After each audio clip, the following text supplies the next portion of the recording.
I just love talking to the kids. I come here because their energy and their curiosity and their wonderful questions, and when they really help me connect with that part of my audience that I don't ever really get to talk to.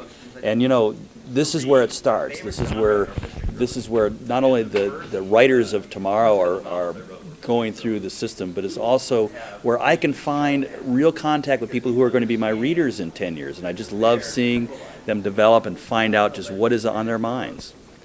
The message I always want to take to any child is that none of this is going to be easy, but you can get there if you really try. You really try. My own personal story is that I was a failure as a writer for nearly my whole career. I didn't start selling anything of any real importance until 2001.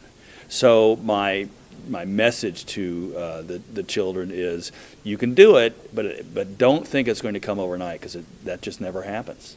For an author, I just have to say, it is so valuable and so wonderful to get from these kids this sense that they cared about my books, they wanted to know more about it, they had really put some thought into it.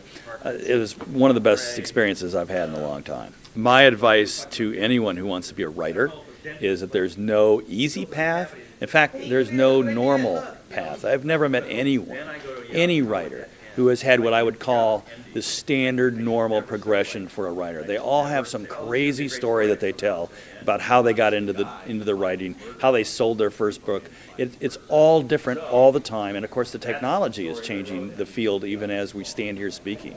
So what I really try to impart to writers is, don't expect you're going to go by the playbook. Throw the playbook away, because everything's going to come at you from a different direction than you're expecting.